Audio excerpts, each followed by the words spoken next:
নমস্কার, আমি সুস্মিতা।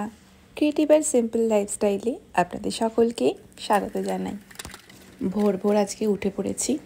কি সুন্দর এখন সোনালি একটা ঝলমলে ঠান্ডা ঠান্ডা ওয়েদার। বাইরে কিন্তু মারাত্মক ওয়েদার। তো যাই হোক, সকালের দিনটা শুরু করি। ভাবছি কী দিয়ে করা যায়। তো একটু রান্নাবান্নাও তো রয়েছে।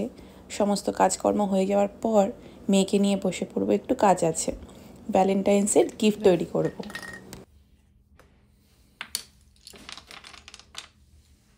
আমি তোমাকে দেবো, হ্যাঁ, তুমি সেগুলো করবে। ওকে ওকে ওকে, আমরা এইগুলোকে ফিল আপ করবো। ওকে, আচ্ছা মিতি, স্মল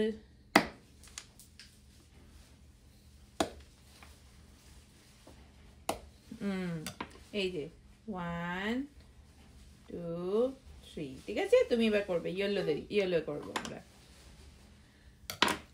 দেখি 3 4 হ্যাঁ, না এবার দাও, ওই ইয়েলোটা এখানে দাও। 3 দাও।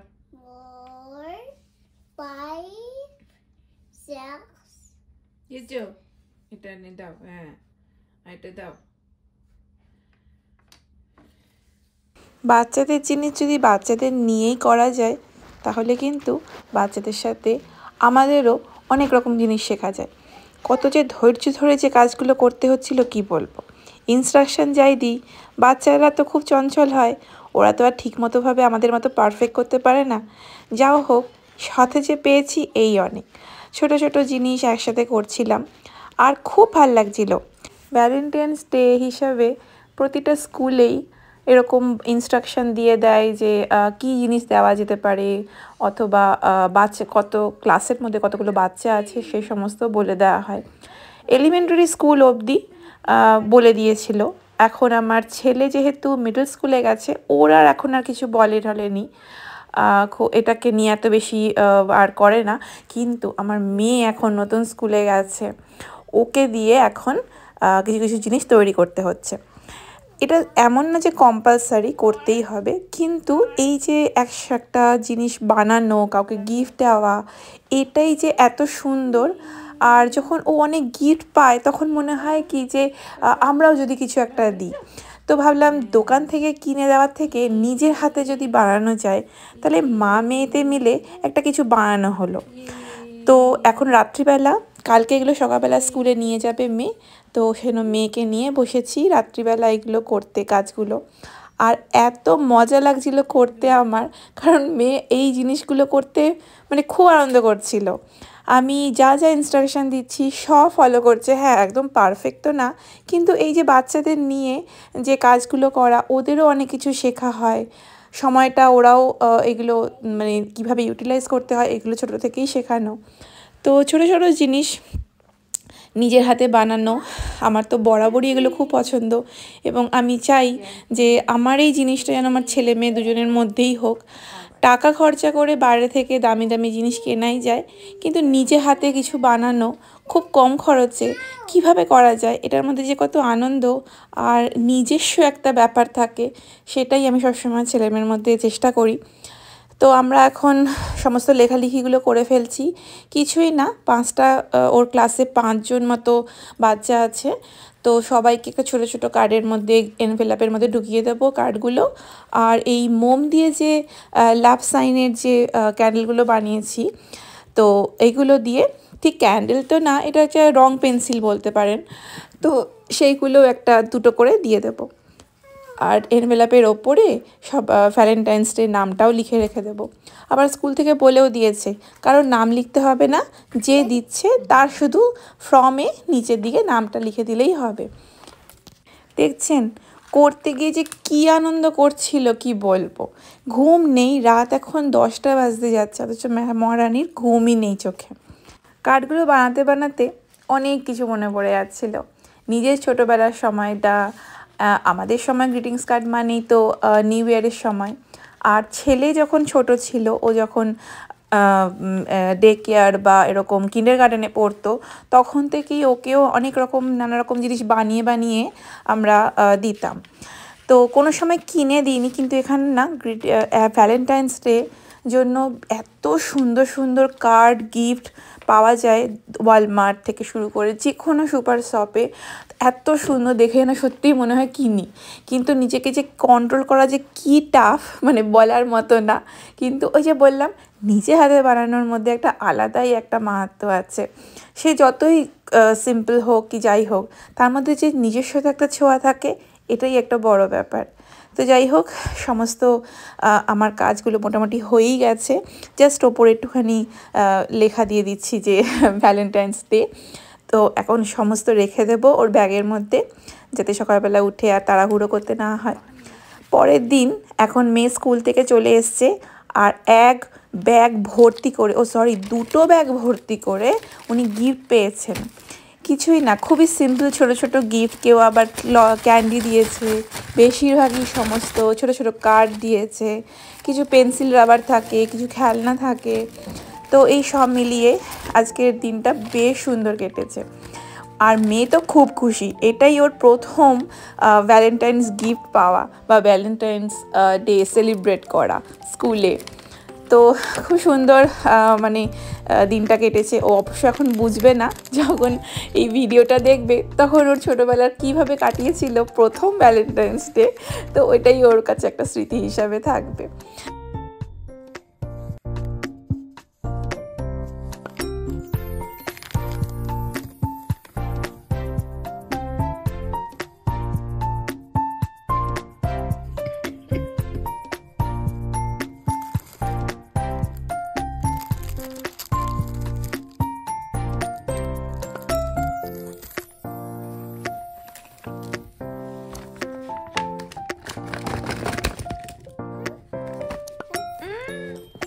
এইগুলো কার?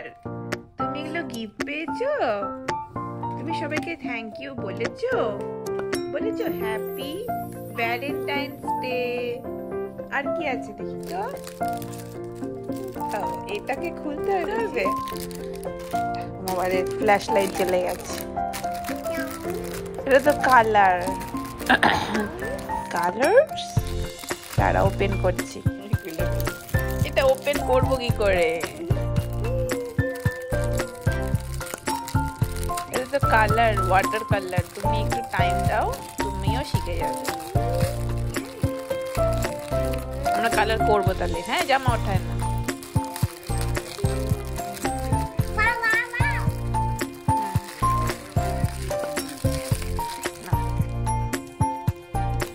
এগুলো কি একটু দেখাও, আমাকে একটু দেখাও। Shami, what is this? এটা কি? পিগ বলে, পেপার পিগ। দাও দেখি কি আছে কার্ডটা। Yellow card. এটা তো ডাম্প ট্রাক মনে হয় নাকি? সুন্দর, ভালো। আর একটা পেপার পিগ কই? গিফটের পালা তো শেষ, এখন বাজে সন্ধে হয়ে গেছে। এখন একটু রান্না করব। আসলে অনেক দিন ধরেই আমি একটুখানি ভাবছিলাম পাতুরি টাইপের কিছু রান্না করব। তো বেগুন আর এটা শিম, এই শিম এটা ছাড়াও আরেক রকমের শিম আমি বানিয়েছিলাম, আপনাদের হয়তো দেখিয়েছি, আবার যখন বানাবো দেখাবো। এটা ভীষণ কচি, ভীষণ ছোট ছোট। আমি এটা চাইছিলাম না, কিন্তু ওই হয় না, বড়দের দিয়ে যদি বাজার করানো হয় তাহলে তারা তাদের মতো করেই যেমন তেমন বাজার নিয়ে আসে। তো ওইটাই নিয়ে এসেছিলো। তো এটা দিয়েও ভালো হয়েছিল, ভালোই খেতে এবং খুবই কচি ছিল।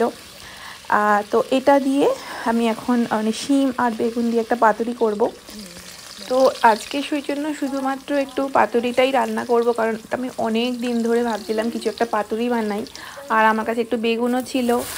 তো সবগুলোকে একটু হালকা তেলের মধ্যে একটু ভেজে নিচ্ছি, কারণ একটুখানি শক্ত থাকলে মানে যদি সব কিছু মেখে মুখে দিয়ে যদি বসিয়ে দিই সেরকমভাবেও করা যায়, তবে একটুখানি হালকা ফ্রাই করে নিলে সেই কাঁচা ব্যাপারটা, গন্ধটা চলে যায়। আর পাতুরি বানাতে গেলে কিন্তু সর্ষের তেলের ব্যবহার খুব দরকার, মানে ওটাই হচ্ছে আসল ব্যাপার। আর কিছু হোক আর না হোক, তো আমি একটু বড়ি বানিয়েছিলাম বাড়িতে, এখানে তো আর রোদে শুকানোর ব্যাপার নেই। তো সেই জন্য আমি এইগুলোকে ওভেনেই বানিয়েছিলাম। তো খুব যে সুন্দর হয়েছে তা না, তবে ঘরে বানানো জিনিস তো তাই জন্য একটা আলাদাই মাহাত্ম্য। তো আমি ওই বড়িগুলোকে একটু এয়ার ফ্রাইতে বসিয়ে দিয়েছি, আর একটু সর্ষের তেলটা বেশি করে দিচ্ছি, কারণ বাতুরিতে সর্ষের তেলের একটা কাঁচা গন্ধ খুবই ভালো লাগে। তো আমি আগে থেকে এরকম পেস্ট করে রেখে ফ্রোজেন করে রেখে দিই। এটা হচ্ছে পোস্ত, সর্ষে। তো সর্ষে আর পোস্ত দিয়েছি, সেগুলোকে একটুখানি নাড়াচাড়া করে এর মধ্যে একটুখানি নারকেল দিচ্ছি। নারকেলটা অবশ্য অপশনাল, তবে পাতুরিতে ভালোই লাগে খেতে। অবশ্য অনেকে না রাঁধুনি দেয়, আমার মাও রাঁধুনি দেয় পোস্ত মানে সর্ষের পাতুরি টাইপের কিছু বানালে। তবে আমার কাছে এখানে রাঁধুনি নেই, আমি শুধু রাঁধুনির বদল মানে বাদ দিয়েই আমি অন্যান্য সমস্ত কিছু দিচ্ছি। এই রান্নাটা কিন্তু খাওয়ার একটা পদ্ধতি আছে, সেটা হচ্ছে এটা বেশি করে মানে অল্প করে নিয়ে বেশি ভাত দিয়ে মুছে মুছে যদি খান তবেই কিন্তু আসল টেস্ট পাওয়া যায়। অবশ্য খাওয়ার পদ্ধতি সবার নিজস্ব, তবে আমার বেশি ভালো লাগে এইভাবে খেতে। আর আমার ঠাকুমাও মানে আমার ঠাকুমার সময় থেকেই পাতুরি রান্নাটা আমার সবথেকে প্রিয়। অনেক রকম পাতুরি হয়, তো আমার এই রান্নাটাও আমার তার মধ্যে একটা প্রিয় একটা রান্না। আর বড়িগুলোকে ভেজে দিয়ে দিচ্ছি, অল্প একটু জল দিয়েছি, কারণ বেশি জল দিলে পুরো একদম ঘন্ট পাকিয়ে যাবে। তো আমরা এটাকে ঘন্ট করবো না, শুধু একটুখানি যেন চেয়ে চেয়ে থাকে। রান্না তো আমার একেবারে কমপ্লিট, এবার জাস্ট অল্প আছে বসিয়ে রাখতে হবে। দেখতে কেমন হয়েছে সেটা অবশ্য আপনারাই বলুন, আর খেতে কিন্তু অসাধারণ হয়েছে। তাই এই অসাধারণের স্বাদ পেতে অবশ্যই বাড়িতে বানাবেন, আর আমাকে জানাবেন কেমন লেগেছে আজকের এই ভিডিওটা। যদি ভালো লাগে ছোটোতে একটা লাইক আর শেয়ার করে দেবেন। আর আপনারা সবাই খুব ভালো থাকবেন, সুস্থ থাকবেন, আর অবশ্যই অন্যদেরও সুস্থ থাকতে সাহায্য করবেন। নমস্কার।